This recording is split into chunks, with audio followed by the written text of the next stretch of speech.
Welcome to SDA Mastery, the podcast series hosted by Tanya Gomez Consulting.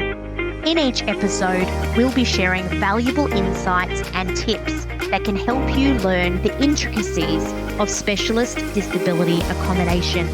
We will demystify the entire SDA process, give you direct access to experts in the field, and help you to discover what life is like as an SDA provider. Whether you're thinking about leaping into SDA or you're looking to level up your existing NDIS business, you're in the right place. Come on in, let's explore the SDA space together.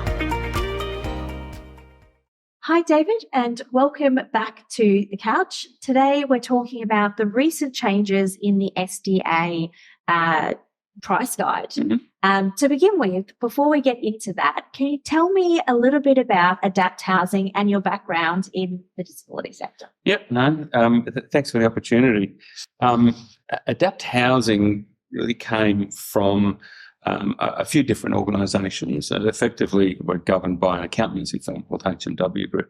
And about 13 or 14 years ago, that accountancy firm created a company called AMC, Affordable Management Corporation. They got involved in NRAS, which is the National Rental Affordability Scheme, which is social, community and affordable housing. And they managed the compliance for about 2,900 dwellings under NRAS. And so from that, Adapt Housing was created to take that same model that was successful for NRAS into SDA. And the directors of that company approached me for two reasons. One, my brother is the director of that company, and two, I've had 30 years experience in education as a special education teacher, with a particular focus on behaviour. I have a degree in psychosocial assessment. I understand robust very, very well, and I'm able to talk to SIL providers and care providers about the elements of what an environment like an SDA property, how that can support participants' behaviour in particular. Wonderful. I'm also started my life as a special needs teacher. Excellent. Yeah, interesting where everyone comes from and where we end up is sometimes very different. So I wanted to talk to you about the recent changes to SDA. So if you can summarise what those changes are, and then tell me particularly about how that affects SDA providers like you and also investors in the space. Yeah. It's been very interesting. It's been an interesting journey over the last 4 or 5 weeks since the actual new price guide came out, and there were some things that we didn't expect. However, when you dig deep into the new price guide, we see lots and lots of positives for participants, for investors and developers as well. But we see lots of positive for participants.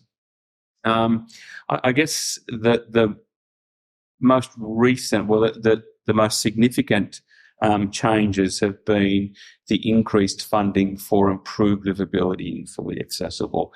We know over the last number of years that it has been a little bit neglected because a lot of investors and developers were just focused on high physical support.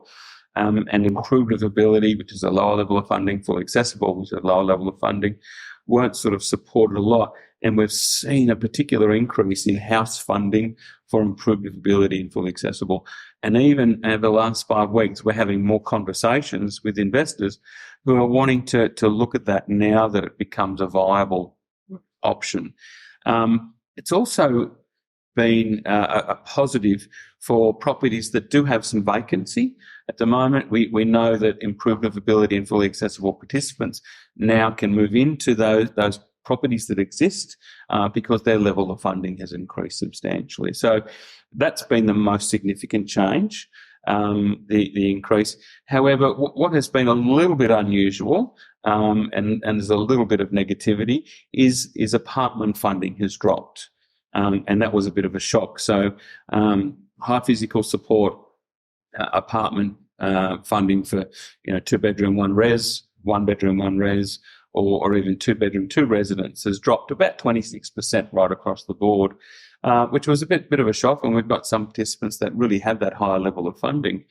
However, what we've also found that there is some vacancy in apartments, whether it be in regional or metropolitan areas.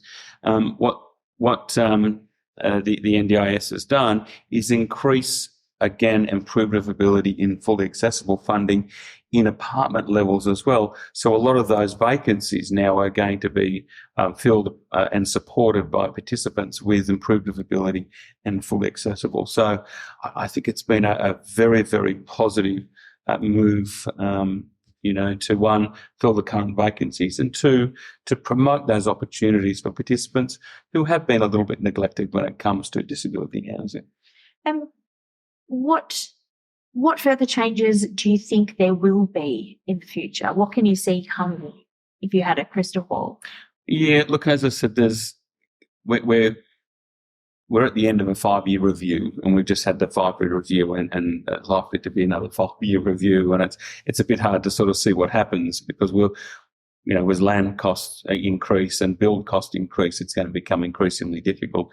I still think people are going to be building high physical support apartments, and there's quite a fair few projects that we're working with at the moment that are that. However, it's not just high physical support participants that we're supporting, it's a number of other participants. I think some significant changes are going to be happening over the next couple of years with an area of the new pricing arrangement called Appendix H. It's about participants being able to live with family and friends in houses, and there's a lot of work being done around Appendix H at the moment. There's still a lot of unknown, but we've got participants who do have in-kind supports that are supported by friends and family, who now have the opportunity to live in a house independently under what we call Appendix H. So we're going to be seeing more of that over the next little while increase. And are there further improvements you'd like to see in the space? I think what we'd like to see as an organisation, as an SDA provider, is a little bit more consistency when it comes to participant funding in particular. We know that it's very challenging, and the process of getting SDA for participants is really difficult. There are some wonderful organisations who do a great job. And I think we need to educate support coordinators more about getting SDA funding. So in one part, we've got the development, we've got the villa developments or the apartments or the houses. But we also have that other component that we monitor very closely as well. It's about participants getting the right level of funding in their package. And if they get the right level of funding, then we can find those disability housing. So I would love to see a little bit more consistency for participants getting SDA in their plan.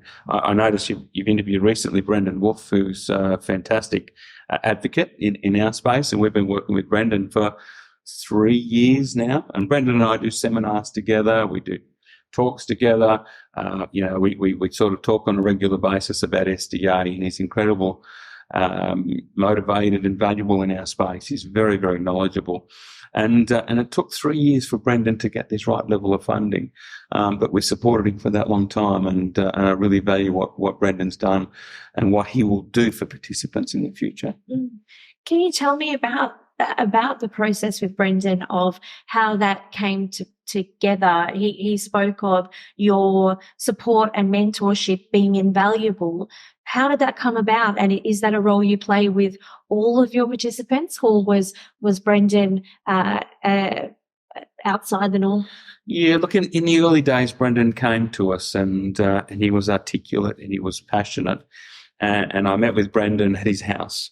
We lived with his dad, and he, at his age, was looking for independence. He was looking at creating a forever home. And we sat down and we talked with Brendan, and Brendan had SDA in his plan, and we worked with his support coordinator as well, who had some knowledge of SDA. And the knowledge that he had was a little bit limited. And the information that we got for Brendan was that he wanted to live independently. And as I said, he was working in this space as well. And Brendan got shared funding. He got shared house funding. And he said, I want to live by myself. I want to be able to work and invite my friends over. And some participants like to have shared accommodation. But we're sort of seeing the average number of participants going to dwellings is 1.5. So most participants at the moment want to live by themselves or just share with one other person. So Brendan came to us and he had a limited funding, and we thought, well, let's take Brendan on the journey. Let's support Brendan going on the journey and getting that right level of SDA funding in his package. And, we went to our resources and Brendan tapped into his resources. And over the last couple of years, we have learned so much. One, we've learned so much from Brendan.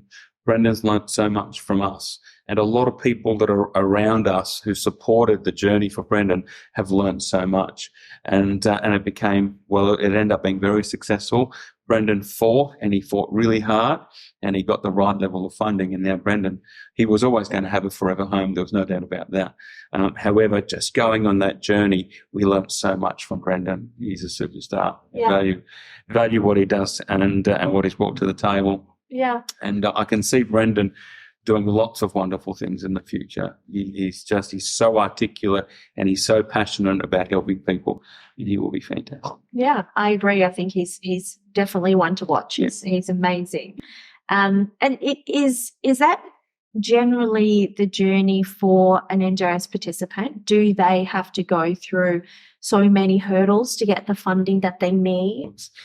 Yeah, it's a tough one. I don't know what the current data is, but probably 6 to 12 months ago, it was around about 81.5% of participants got the wrong level of funding according to the participants, and so it was a majority of participants wanted to challenge that, and whether it's through an S43 or an S100 or whatever the process is, or whether it's through the AAT to challenge that funding, most participants were able to take on that challenge to get that right level of funding. And it has been quite substantial over the last couple of years about participants getting, and that's where I want to see the consistency come through. Yeah. And I wonder, I'm curious, after thinking about that, I certainly, since leaving home, wanted to live by myself. I wonder how much of the funding that's received isn't about what their preference is, but about the savings of the funds.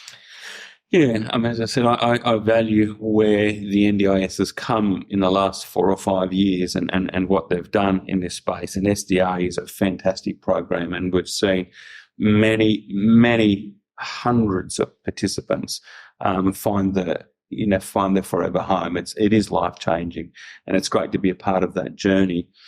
There are always opportunities of the NDIS having value for money and looking at shared options as opposed to individual and participants living by themselves. But there are support coordinators out there who not just look at SDA funds, but they look at care provision as well, and they're able to come up with models of funding that the NDIS like, and they present those models, and that's where the success of getting SDA comes from. Yeah, absolutely. I think that's all the questions that I had for you about. We started with the recent changes, but we then have moved on a little bit. Was there anything else that you think that should be noted about either the changes or the story about Brendan and the process that you've been through as an SDA provider that you'd like to share? Yeah, look, Brendan's he's a lovely guy, and he's just so passionate about making changes. But we have other participants also that we work with. Everyone is different. Everyone requires different needs and special requirements. And at Adapt Housing, we try to cater for those participants as much as we can. We can't always find a solution. I'm very excited. We've got a development in the Redland Bay area that we know that there are a couple of participants down there in particular with robust in their plan at the moment, and they just haven't been able to find a solution. Through our networks, we've been able to find a solution after probably 3 years of exploring. And once we found it, we came up with a concept and we presented it to the families that we've been working with, and there were lots of tears, and it's going to be a wonderful opportunity, and it will be life-changing, not just for the participants, but for the families as well. Absolutely. Amazing story. Thank you for sharing that, and thank you for sharing all your knowledge with us today. It was amazing to learn Thank you. Thank you for the opportunity. On the next episode of SDA Mastery, you definitely need to decide if you want to be a registered provider, what services do you want to deliver, and what's your specialty. So really the only people who should be thinking about SDA first and foremost should be people who are builders or property managers, and they've heard about SDA and it kind of complements their existing business. So I get phone calls constantly. I had one today from someone who is a current builder who's heard about NDIS. He's done some home modifications for another client or another provider, and he's now decided he wants to register and he wants to go through that process. thank you for joining us on this episode of SDA Mastery by Tanya Gomez Consulting. We hope you found this episode helpful and valuable. If you enjoyed the show, please subscribe, leave us a rating and share it with others. Until next time, keep learning.